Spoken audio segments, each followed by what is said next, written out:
going to go ahead and introduce Kristin, who's our next presenter, and she's going to present on Perpetual Access today. So Kristin is the Electronic Resources Librarian at Western Carolina University and has been there since 2011. Prior to coming to North Carolina, she was Head of Periodicals at Saint Anselm College in New Hampshire.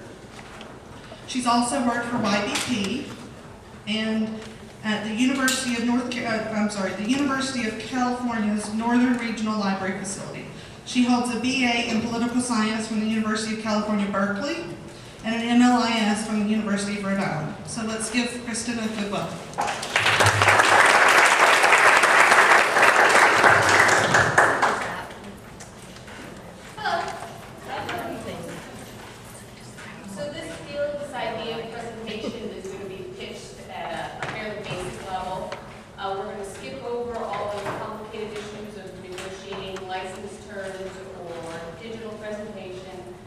Preservation, and really focus on just sort of the day-to-day management of we cancel the journal and we need to see if we still have perpetual access to this.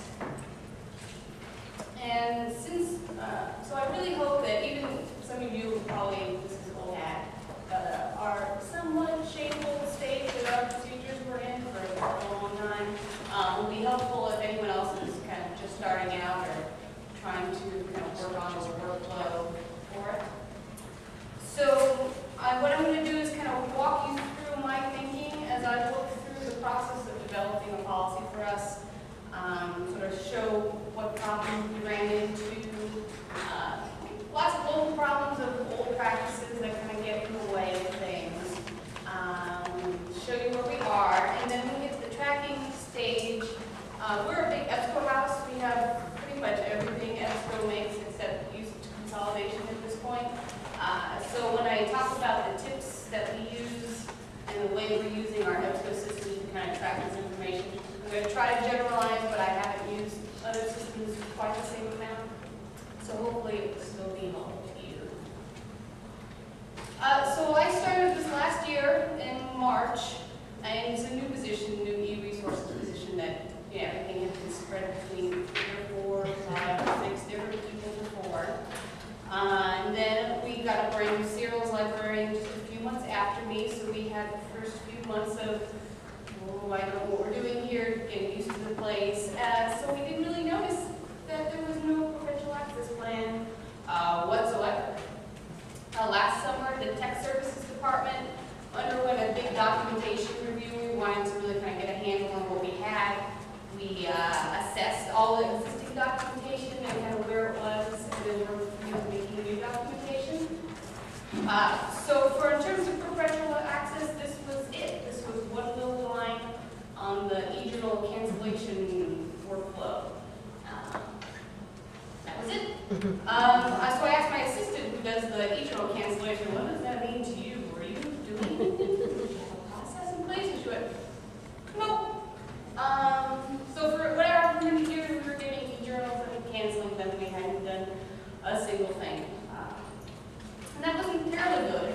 But at the time, we also had a huge budget cut, which is why part of the reason why we didn't exactly notice the problem at first. Last fiscal year, we had a 25% cut to the collections budget, and we went under a pretty thorough collections review of everything. So by the time we got to the end of the process, I had that horrible sinking realization that we just canceled a huge list of journals and one journal package. This perpetual access thing is not academic anymore. I'm going to have to deal with it very, very shortly. So with all crises, there's an opportunity.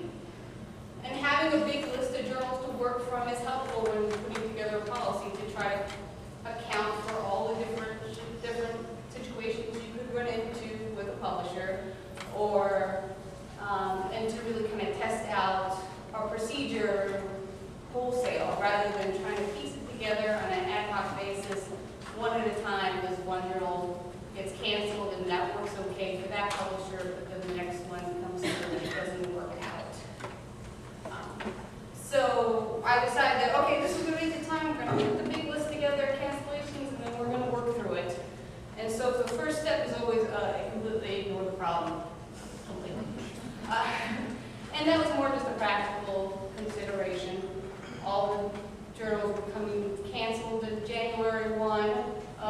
staff was very busy dealing with all the work that goes into it. So there was really no reason to try to do it at the same time, figure out if there was still perpetual access and try to coordinate it at the point of cancellation. So for the time being, we just looked at the big list, took everything that said vaguely online access and threw it in a big spreadsheet over there, and then left it alone for a while. Until everything settled down, we figured out if we printed enough things, we had enough money for the year, and then we get back to it. So since I ended up being the one with the most free time, I kind of had to assess it and see, well, what kind of problem is this? Is it really going to be as bad as I think it could be? Is it going to be easy? How on the ball is our subscription agent? Will they be helpful? Will they have a good sense of what's going on? How long is this going to take us? I didn't think it was horrible, but you never know going into these things, whether it's a 2-week project or a 3.5-month project. So that was my assessment. I would go through it first and see kind of how it turned out. So the big question always is perpetual access granted. And this diagram kind of shows you my preferred list of ways to figure that out. EBSCO is our subscription agent, and we have nearly everything with them. So preferably everything in EBSCOnet will tell me exactly what's going on. And I know that they have information in there, but who knows if it would be there for every publisher, if they were going to be silent in some cases. So then we go for the license. But since most of these things that we canceled were individual journal titles that we get through EBSCO, we don't really have license agreements for them individually. And then third would be our EBSCO customer service rep. And normally this would be a lot higher on the list because she's really quite excellent, but we just canceled a huge number of titles with her, and she's kind of busy doing other things. So we didn't want to inundate her with sort of nitpicky little license questions if we could find it somewhere else. And then personally, the publisher's always last on the list because I never want to have to talk to the publisher's customer service people if I can avoid it, but it is the last resort. So after going through, I kind of did a one-on-one list, and it ended up that EBSCO.net really does have enough information to use them pretty reliably for almost everything. There were only a couple cases where this area of the license information was left blank, or it was in deliberately vague legalese, and we had to contact the publisher to see if it was really the case. Which makes sense since most of our cancellations came from EBSCO, and EBSCO's on the wall. We've got about 95% of the information with them, and some we just had to go through the publisher for. So then we come to what access should we have, what did we pay for, what are we keeping afterwards, and this was amazingly difficult. It shouldn't be. It's like when you do ARL statistics and you think how hard could it possibly be to count how many subscribers we have. And it ends up being a lot harder than you think it's going to be, partly because it's less straightforward than it sounds when you ask the question, and then partly because we make it so much harder for ourselves than it needs to be, particularly through poor record keeping. So our invoice retention policy was only 4 years, and EBSCOnet only keeps about 4 years online. So anything that we had paid for before 2008 is kind of not quite sure. EBSCO, of course, will release all those archival invoices for us, but you have to request it, and it takes 3 days to release the archive release. And so it was a lot of work to try to figure out if we had anything before that. And that was mostly our fault for not keeping records. And then other things that were problematic were we were doing a single record approach for all serials, and so we had one order record from back when it was print to when it was kind of print online and maybe online only, and there were sometimes notes. But then we also had this weird policy where if we canceled a title, we erased all the internal notes on an order record. So we had no history whatsoever for some of these.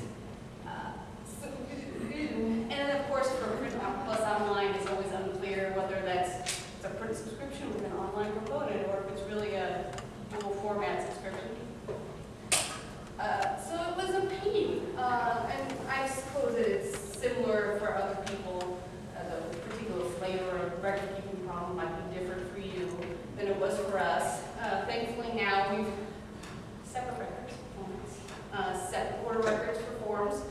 And so that going forward, it should be easier. But for right now, there's only so much we can do. So at this point, this is where local practice and your decisions come in. How much due diligence are you willing to do to get that little bit more access? You know, maybe we did have a subscription back in 2007 or 2006, and we should get those extra years in perpetual access. But how much is that worth my staff time? To spend 3 hours on the phone with the publisher trying to get EBSCO to find those old invoices for us to try to work it out. And so I think it's a bit like your claiming print serials policy. How much work are you going to try to get that issue? You paid for it. You should have it. Are you going to put in one claim? Are you going to put in 2 claims? Are you going to call the publisher? Are you going to really try hard to get them to send it to you again? If you start missing several issues, are you going to try to get them to extend your subscription? Maybe you will, and maybe you won't. For a lot of the things that we canceled them. And a lot of them were in aggregators. So I tend to fall on the side of being very conservative about how much staff time I'm willing to put into this for a title that we get maybe a few more years out of, but it's maybe a less used title already, and as time goes on, those extra years in the back may not be as crucial as they seem at the moment, especially as we have aggregators that have all of that digitized versions. So this is your choice, and I tend to not do very much. Thankfully, we didn't have too many cases where we had to go toe-to-toe with the publisher and fight over what we actually had access to. Then we come to the point of what access do we have this moment. And so, of course, this could be the complicated part where you cancel it and the publisher is not giving you any kind of perpetual access whatsoever, and you have to call them and fight over it. But we had that for one title that we're still working on. But for the most part, 2012 was the year of unbelievably long grace periods. I have this thing that we purchased, and as soon as the annual renewal fee for the maintenance fee expired, they cut us off that day, but it was their fault they didn't send us an invoice, and then we fought for them for days. But all these publishers that we canceled the journals for, I had my staff wait until almost April to start working on this, and they were still giving us access when we expired in December. So that sounds great, but no, it's a big nightmare for when you actually have to manage these kinds of things. Unless you're Taylor Princess on it. Since they have one of the best admin interfaces for telling you what access you have, permanent access to versus subscription access to.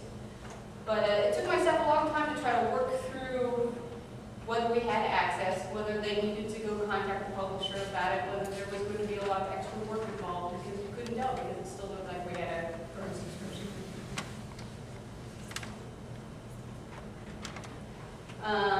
So then the last little step that we worked through was what were we going to do with the titles that got cut off. We had no perpetual access to them. And in general, we're not going to do anything with them. But I wanted to make sure that we exhausted every possibility first to see if there was any way to keep going. And at the time, we looked out that our JSTOR rep came to visit on an unrelated matter. But then he came and said, hey, you're a Portico member. Portico will give you perpetual access to the title. You should look into it. Which was great, because during the collection review, that Portico membership came this close to getting canceled. It was in a bad state. We like to joke that everything was on the table during the collection review, including the table. So Portico was on there. It wasn't well supported in the library, especially with public service folks. They don't kind of feel the same driving urge to be a member as we did. So I was really hopeful when he said that using Portico as this sort of supplemental post-cancellation access service point would be so great. It was going to demonstrate all this extra value, we were going to keep the content there, and it was going to be fabulous. And it is fabulous, it's not really built to do that. So this is kind of the breakdown of what our title looked like. We canceled a lot more than this, but there was about 200 or so that had online access that we were trying to deal with for perpetual access. And only about 62 of those didn't have any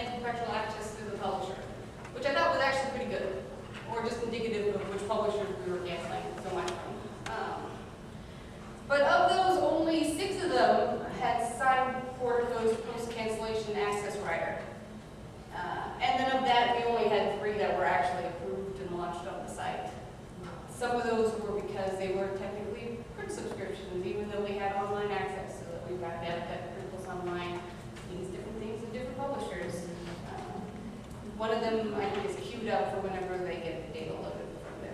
But it was a little disappointing for me. I was really hoping this would be the silver bullet, and I'd be like, oh, you're so great, you really made this big membership price worth it. But they're not really built to do that. And I guess it kind of makes sense that if a publisher either doesn't have the ability or doesn't really see the value in providing perpetual access themselves, and the chances that they're properly set up with portico for all preservation reasons, and they have signed this additional rider that will set up perpetual access for a library, it's kind of low.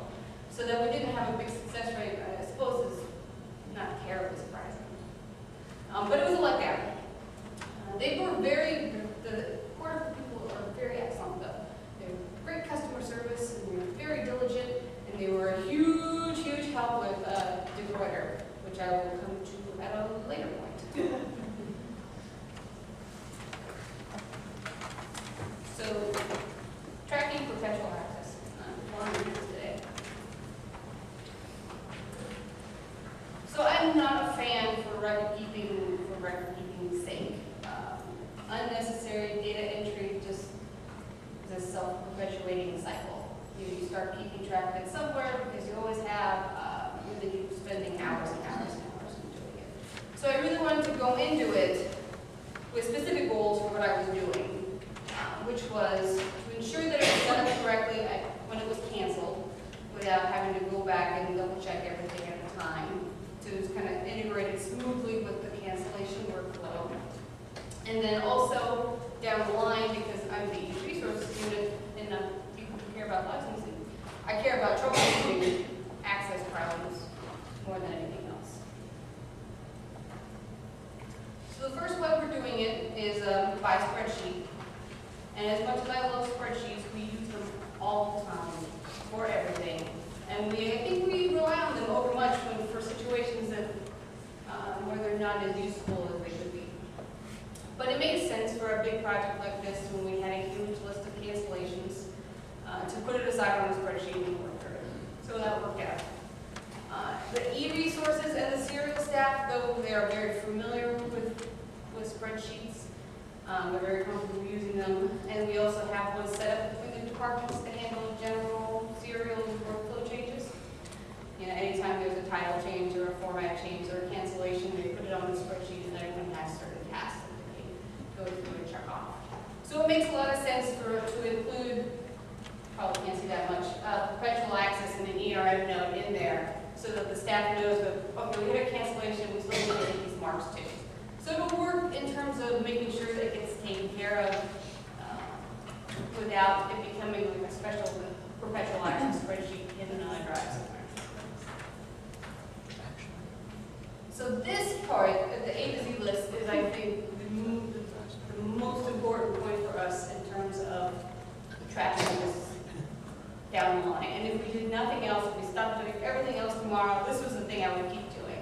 So this is EBSCO A to Z, the little title collection manager picture. So I've created just a note, and it doesn't say anything more than perpetual access. It's only visible to the staff view. But it's pretty powerful for all that it does, so that if we really wanted to make that spreadsheet of everything we have perpetual access to, it's easy enough to download it from EBSCO and to find those titles.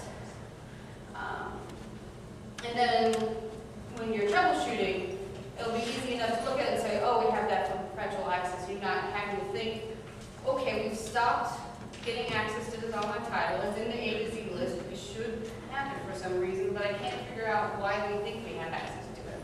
And that's, so that note takes care of that. And I've not used too many other A to Z lists, but I figured that internal notes or notes field is a fairly standard feature that would be easily applied to anyone else.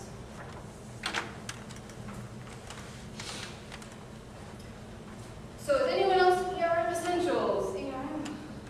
Just you guys?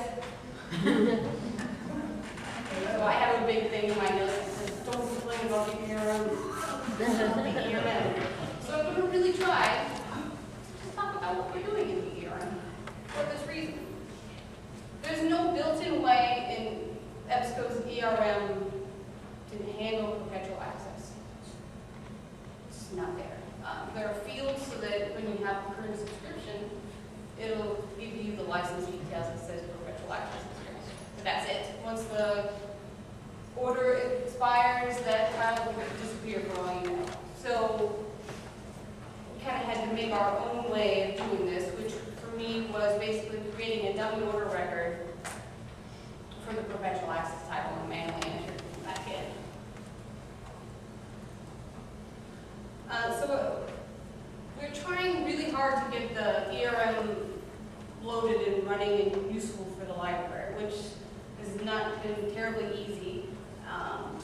my biggest goal to use it is to try to get the ILL departments to be able to use it to read to see if they can do electronic ILL. That's the most important goal that I have in that, and so that is why I'm putting perpetual access titles back in the ERM so that we can maintain that information somehow. But I don't think it's particularly necessary for perpetual access, at least for the EBSCO ERM. Maybe in other systems it makes a little more sense in other ways. So what we're doing to basically keep track, this is a detailed view of the order record, is to basically keep track of the original order record from the millennium so that we can go back and trace the order history if we need to. To include the coverage start dates are also in the A and C list, but they're near the bottom, to show that what post-cancellation access we think we have. And then some, oh yes, and then we use the phone code PCA to make it very easy to also run reports, like the note in the A and C list. We can gather all these things together, run reports on them. They're easy to search and pull up when we need to look at them. And then there's some little details in here about not expiring and excluding them from other irritating EBSCO ERM systems. So I don't know how it works in the other ERMs. In my mind, there's other ERMs out there that are magical. They do everything I want them to do. They don't have any bugs. And so they would track all this kind of naturally in the workflow. So that's my hope. Please don't crush my dreams. But this is what we're doing for now in the ERM. And then we're still going to work on finishing the rest of the ERM work, which is ongoing. So ongoing issues. Was the issue of DeGruyter. We had canceled only one journal package, mostly due to time constraints. We only had a few months to go through and wasn't a year for the big contract. So the big deal is all got passed. But there was one thing we had. We had the Berkeley Electronic Press journal package, and we canceled it. And then once we canceled it, DeGruyter took over everything. So I was really hoping, I didn't really want to deal with DeGruyter, hearing all the issues that everyone had with migrating things over and the customer service being really backed up. So I went to Portico and I said, please don't call their customer service people. Please just set up all of our potential access to the electronic press platform. And we went, no, it doesn't work that way. So they were very nice, and they, without me prompting them in any way, went and contacted DeGruyter and found some nice person way up behind the chain and said, give customer service this guy's name and said, please get this fast track for us. And that was very helpful. So I sent a ticket in to DeGruyter. They finally responded back to me. I said, we need perpetual access to set up for these years. Let me know if you need any invoice history or whatever you need for me to set this up. And I got an email back and they said, great, no problem. Here's all access to all time, the current issues, all the way back for every title from BE Press. And I went, well, that's lovely, but that's not what I asked for. Are you kind of confused about what perpetual? I should have said post-cancellation access. Maybe that would have made more sense. So we still have too much access to DeGruyter, and I'm worried that they'll realize, they'll look at it one day down the road going, why didn't people have so much access? And they'll just cut it off without realizing what they should have done in the first place. So that's still going on, and now they won't respond to my emails again. So if anyone knows a magic way to fix for us. So I think this is more of a prelude to the next time we have to set up a big journal package. Particularly if it's a big deal. Maybe my procedures are not going to hold up to scrutiny because they're so special and everyone has a special case for those. Archival storage for all those journal publishers that say, oh, people shouldn't send you all PDFs, or, you know, we file these Gale standing order type things, and they're like, here, download the archive from there, and we just don't have any way to deal with that right now. And so we're not in locks, we don't have any server space or programming staff or anything right now, so I just kind of went, hey, systems people, think about that, please, because we can't really do anything about that right now. But the most important thing for me with these kinds of procedures, especially since e-resources are going through of us, is that that the process is sustainable. We're not going to be really enthusiastic about it for 2 years, and then a couple years down the line, we forget to ever do it again. I know that happens with a lot of things that we do, and it happens with keeping documentation up to date and all those other things that take time and don't seem terribly useful when you're so stressed out. But this I want to do. So there's roadblocks in the system that we're trying to work out to make sure that this is something that we can sustain. Data entry in ARM is atrocious, and it takes a lot of time. Some of that is probably totally unavoidable. It will always take time to enter data into the ERM. But the ERM is still pretty new for the staff, so I'm hoping that if I can manage to make it become part of more workflows and they're more used to putting data in there all the time, that's what use improvements, that this will be less of a choke point. But I don't think it's that crucial. So if it comes down the line where we're spending too much time inputting data into the ERM, I'm just going to stop it. We can store that data somewhere else. There's nothing special that we're putting in there. If we want to track the old ILS order number, we could stick that in the A to Z list just as easily, or stick it in the spreadsheet somewhere. So I'm not wedded to using it just because we have and I'm trying to get our money's worth out of it. So clear order history is always a problem. We have now switched to keeping 7 years of invoicing on hand, which should deal with some of those issues. And all those invoices now are generally electronic. So it shouldn't quite be the same insurmountable odds to try to figure out what we paid for down the line. We've recently split the records so that the print is on the print and the online's on the online with nice order records. And if it's a purpose online, there's an order record and they're linked together and it's all very nice and pretty. We're working through generally cleaning up order records and doing all the kind of stuff that you do when you realize you're not using your fixed fields the way you really ought to be and whatnot. And we stopped getting notes as soon as we canceled some things so that those will now be there when we look at them later and they'll be useful. But that's those ongoing processes that come and go, and there'll probably be something else later on that we find out that we're doing is really super bad. And then the long grace period that we got this year. There's nothing you can really do about that other than we made the decision to just not do anything until they cut us off. So that's why the part of the spreadsheet that they can leave that box unchecked to say that they haven't started perpetual access yet until they cut us off. So they'll go back and check it periodically until it's gone. And then they can start the process and know that they don't have to worry about confusion about what the publisher thinks we should have access to.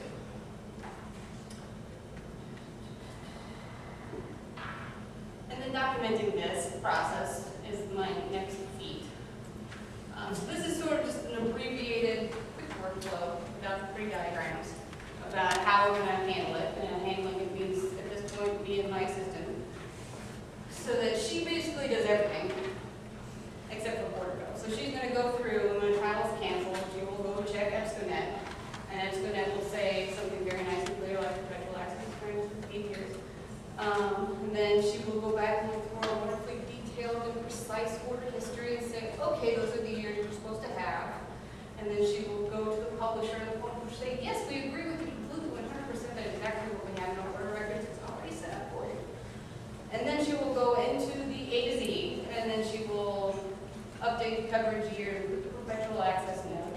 And then she will go over to the ERM and then put in all the ERM magical data entry.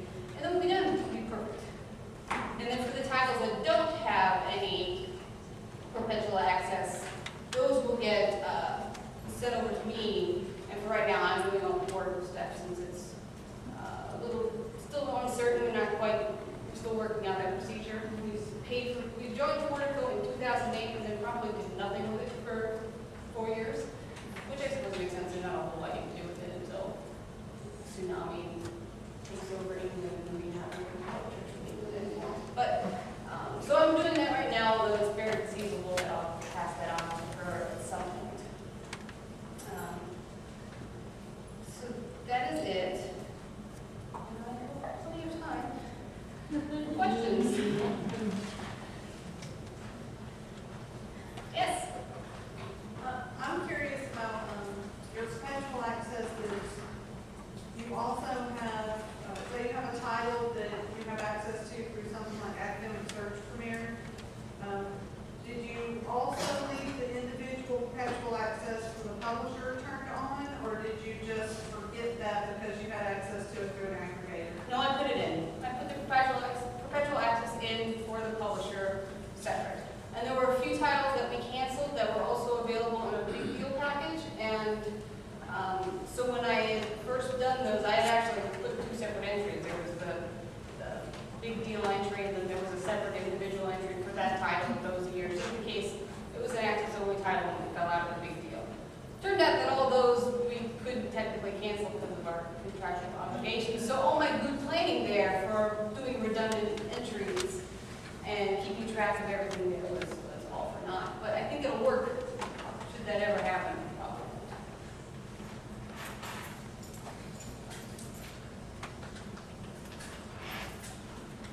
Yep.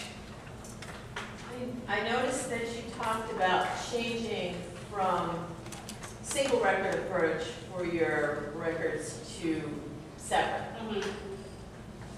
Did you have a lot of pushback from anywhere when you decided to make that change, or was it based on reasons that everybody agreed with? Remind me, what were those reasons?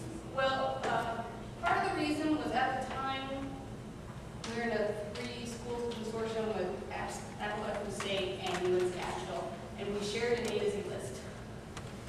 So sharing, that's because A to Z list, yes, I saw gaps, is not easy, and it's not very user-friendly for the public. We had very nice notes that were icons, so you can see, okay, all the purple icons are WCU access.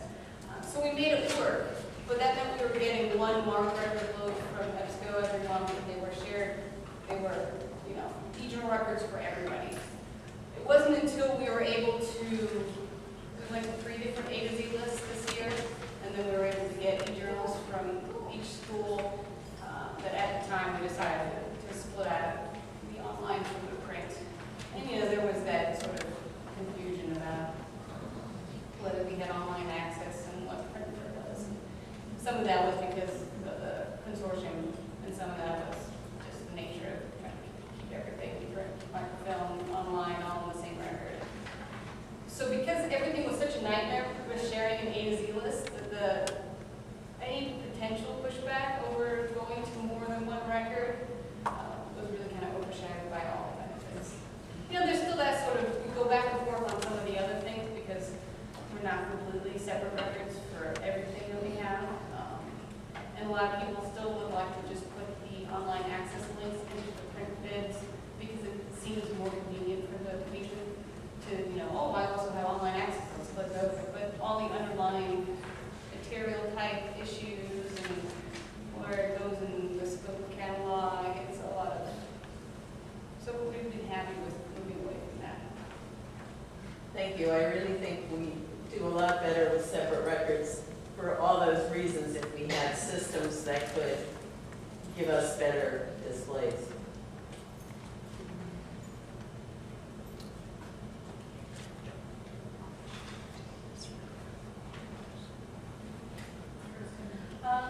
Yes?